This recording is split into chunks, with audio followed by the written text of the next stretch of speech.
Hello everyone and welcome back to my channel. कैसे हैं आप सब? आई होप सब अच्छे होंगे, सब बहुत बढ़िया होंगे। तो जी दिन है शुक्रवार का और तारीख है 5 नवंबर और यहाँ पर टाइम हो रहा है शाम के करीब बज रहे हैं 5 और मैं यहाँ पर लगा रही हूँ झाड़ू।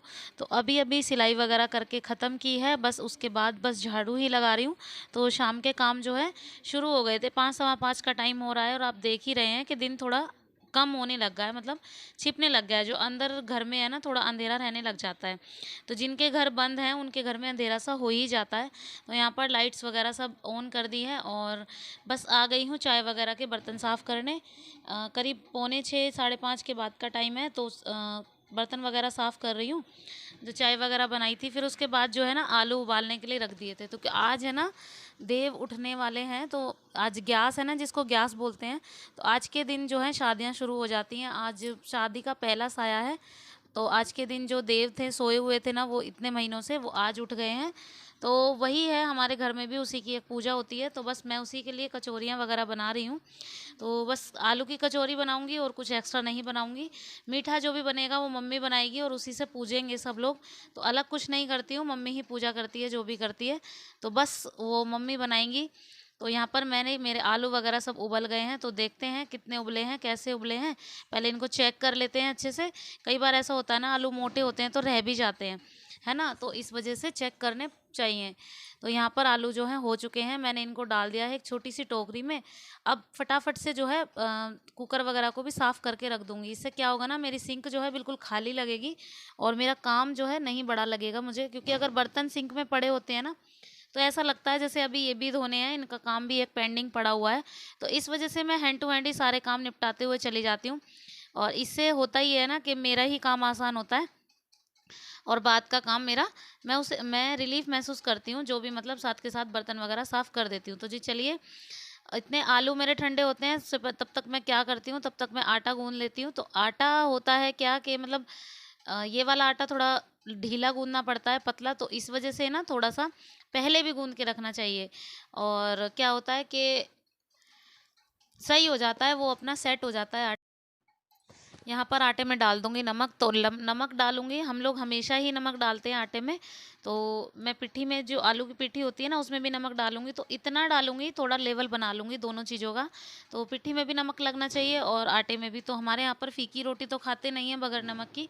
कहीं कहीं होता है ना कि आटे में नमक नहीं डालते, लेकिन हमारे यहाँ पर बगैर नमक की रोटी बिल्कुल भी नहीं खाएंगे। शुरू से ही मायके में भी और यहाँ पर भी आकर देखा था ना, तो हमेशा ही नमक वाली रोटी खाते हैं। तो बस, और जब पराठे या कचौरियाँ वगैरह बनानी होती है ना, तो थोड़ा लेवल में डाल देते हैं। तो थोड़ा आटे में थोड़ा कम, पिट्ठी में थोड़ा कम, तो दोनों चीज़ों का लेवल जो है बैलेंस बन जाता है। और बैलेंस मतलब बैलेंस बनाने के लिए उतना ही डालते हैं। तो जी आटा वगैरह सब मेरा गूंद गया है अच्छे से। अब इसको अच्छे से और अच्छे से मैं गूंद दूंगी, तो ताकि जब मैं बनाऊंगी ना, उसके बाद मतलब बनाने का टाइम होगा जब कचौरियाँ, तो मैं थोड़ा सा और इसमें अच्छे से इसे कर दूंगी। और आटा गूंदने में वैसे भी टाइम तो ज़्यादा लगता ही नहीं। और आटा अगर रोटियां वगैरह या किसी भी चीज़ का आटा होता है ना, तो अगर हम उसे पहले गूंद देते हैं ना, तो थोड़ा वो सेट हो जाता है और उससे जो है ना रोटियां बहुत अच्छी आती हैं। चाहे रोटी हो चाहे पराठे हो, सब चीज़ें बहुत अच्छी आती हैं। तो मैं हमेशा सबसे पहले आटा ही गूंद के रखती हूँ।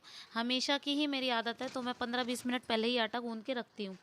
तो जी चलिए, आटा वगैरह तो गूंद गया है। अब जो है आलू भी ठंडे हो गए हैं, तो फटाफट से आलू को छील लेते हैं और इसका जो मसाला है ना वो तैयार कर लेते हैं। जो पिट्ठी वगैरह होती है ना, उसको रेडी कर लेते हैं। तो पिट्ठी मैं कैसे बनाती हूँ आपको मैंने दिखाया हुआ है। 2-3 जवे मैं लहसुन के डालूंगी, उनको पीस के, और धनिया, हरी मिर्ची और लाल मिर्च, नमक और ये सब चीज़ें डाल के मैं जो है पिट्ठी आराम से मतलब अच्छे से रेडी कर लूँगी। और पिट्ठी जो जो वो वाले आलू होते हैं ना, जो जैसे चिप्सोन आलू होते हैं जो बिल्कुल रवादार होते हैं, उनकी पिट्ठी मुझे अच्छी नहीं लगती, ना मेरे से बनती उनकी। और ये नॉर्मली आलू जो होते हैं ना, इनकी ही मुझे पिट्ठी अच्छी लगती है और इन्हीं के पराठे मुझे अच्छे लगते हैं। तो मैं हमेशा यही वाले आलू जो है मंगाती हूँ और मुझे अच्छे भी यही लगते हैं। और अभी जो है आज काम भी चला हुआ था ऊपर छत पे ना, थोड़ा प्लास्टर वगैरह जो रहता था वो काम चला हुआ था। तो अभी जो है मिस्त्री वगैरह भी गए नहीं थे, तो पूरे घर में धूल मिट्टी हो ही रही थी। जितनी बार भी झाड़ू लगा रहे थे ना, उतनी बार भी धूल मिट्टी हो ही रही थी।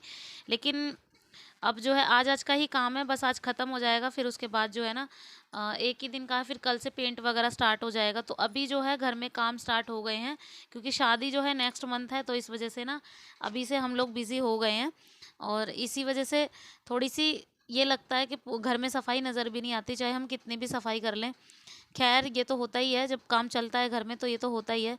तो चलिए मैंने आलू वगैरह छील दिए हैं, फटाफट से जो है ना इसमें धनिया काट देती हूँ, हरा धनिया। तो हरा धनिया हमेशा ही हम ज़्यादा खाते हैं पिट्ठी में, अच्छा लगता है हमें। धनिया के बगैर तो कोई कोई चीज़ें होती है जो धनिया के बगैर नहीं अच्छी लगती, हर चीज़ में धनिया ही अच्छा लगता है, हरा धनिया। तो मोस्टली ऐसी चीज़ें हैं जो बगैर धनिया के बिल्कुल भी अच्छी नहीं लगती।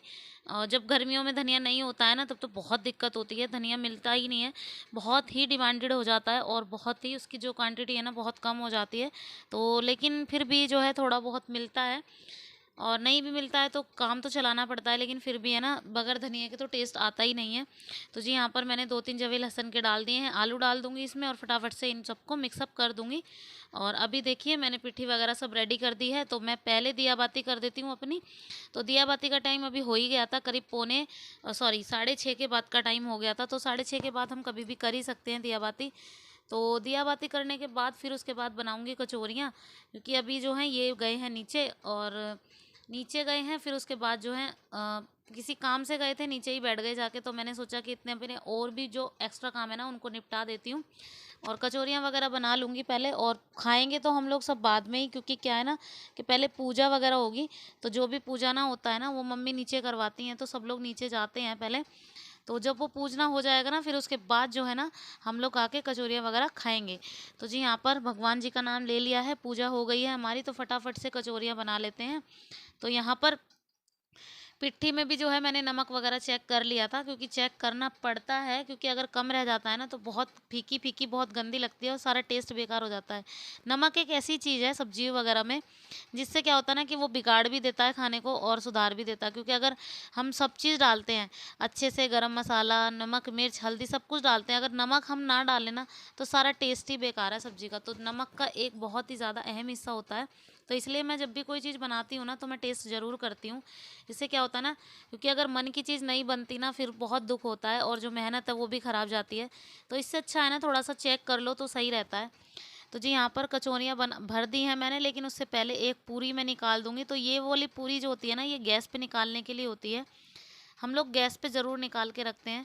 तो पहली जो पूरी होती है वो गैस पे, आटा थोड़ा सा पतला था तो पूरी थोड़ी सी ऐसी हो गई थी, और इसीलिए ना मैंने फर्स्ट पूरी जो है गैस पे निकाल के रख दी है। और चलिए अब फटाफट से अपनी कचौरियाँ जो है बना लेते हैं, क्योंकि बना के रख दूँगी फिर उसके बाद जाएंगे नीचे पूजा करने, और फिर उसके बाद जो है आकर खाना हम लोग खाएंगे। तो पूजा वगैरह सब अभी मम्मी करती हैं, सब कुछ मम्मी करती हैं, हम लोग देखिए कुछ नहीं करते। और जब ये देव उठते हैं ना रात के टाइम, तो रात को बाहर की तरफ गीत वगैरह भी गाए जाते हैं, और सब लोग जो है अपने घर मतलब घरों के सामने सारी लेडीज़ इकट्ठे होके सबके घर घर के सामने गीत गाते हुए जाती हैं। और गीत तो मुझे खैर याद नहीं है कौन सा गीत होता है, लेकिन गीत होते हैं बहुत अच्छे अच्छे, वो सब गीत गा के जाती हैं। और फिर उसके बाद जो है ना जो भी हम लोगों ने खाना वगैरह बनाया है वो सब खाना हम लोग देते हैं, और वो सब खाना देते हैं और पैसे भी देते हैं। तो वो सारा पूरा गांव, पूरी गली जो इकट्ठी होती है ना, तो वहाँ पर जाकर उन उपले वगैरह को आग जलाते हैं। फिर उसके बाद जो है ना वो प्रसाद जो भी होता है ना इकट्ठा होकर वो सब में बढ़ जाता है। और कहते हैं ना वो प्रसाद इतना मतलब इतना इफ़ेक्टिव होता है ना वो प्रसाद, कि अगर उसको खा लेते हैं ना तो सर में दर्द बिल्कुल नहीं होता। और मतलब जो भी परेशानियां वगैरह होती है, देखिए माने तो सब कुछ है, ना माने तो कुछ भी नहीं है, अपनी अपनी मान्यताओं की बात है। अगर हम लोग माने तो सब कुछ है, दुनिया में सब कुछ पॉसिबल है, अगर ना माने तो कुछ भी नहीं है। तो ये सब पुरानी परंपराएं हैं, रीति रिवाज हैं, माने जाते हैं, तो इसलिए हम लोग इन्हें चलाते हैं। और हमारे जो बड़े बुजुर्ग हैं हमें यही सिखाते हैं, अगर हम अपने रीति रिवाजों को साथ लेकर चलते हैं ना तो उससे बेटर कुछ नहीं होता है। और रीति रिवाज हमारा साथ देते हैं, हम उनका, अब हम उन्हें निभाते हैं, लेकिन वो हमारा पूरे तरीके से साथ भी देते हैं, हमें कदम कदम पर हर परेशानियों दुखों से बचाते हैं। तो इस वजह से हम लोग जो है हर चीज़ को फॉलो करते हैं, जैसा जैसा मम्मी करती जाती है ना वैसा वैसा हम लोग ज़रूर करते हैं। और कोशिश यही होती है कि आगे जाके हमें भी कोई प्रॉब्लम ना हो। तो चलिए ये तो रही एक बात रीति रिवाजों की, परंपराओं की। तो अगर हम लोग परंपराओं को निभाते हैं तो ये हमारे लिए ही बेटर है। तो जी यहाँ पर कचौरियाँ मैंने बनाकर इकट्ठा कर ली हैं, और अभी जो है जाएंगे नीचे पूजा करने। बस आवाज़ आ ही गई थी, लगी गई थी आवाज़, तो खाएंगे नहीं उससे पहले जो है ना हम लोग चले जाएंगे नीचे पूजा करने।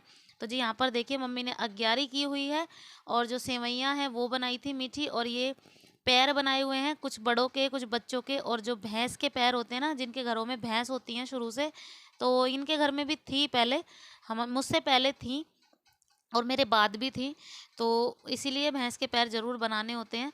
और यहाँ पर माता रानी की तस्वीर मम्मी ने खुद बनाई है खड़िया से, और उसके बाद जो है हम लोग सब ने जो इसकी पूजा की है। तो ये थी हमारी पूजा पाठ और हमारा जो देव उठान वाला अ, दिन था, जो मतलब देव उठते कैसे हैं वो सब चीज़ें मैंने आपको दिखाई, बताई। तो जी, वीडियो पसंद आया हो तो प्लीज़ एक लाइक ज़रूर कीजिएगा, शेयर कीजिएगा, सब्सक्राइब कीजिएगा चैनल को, और अगर आप मेरे चैनल पर नए हैं तो, और बेल आइकन को दबाना प्लीज़ मत भूलिएगा। तो ये था हमारा पूजा का आज एक छोटा सा वीडियो, और चलिए मैं मिलती हूँ आपसे नेक्स्ट व्लॉग में, तब तक के लिए बाय बाय, टेक केयर, अपना ध्यान रखिएगा, सुरक्षित रहिए, बाय बाय।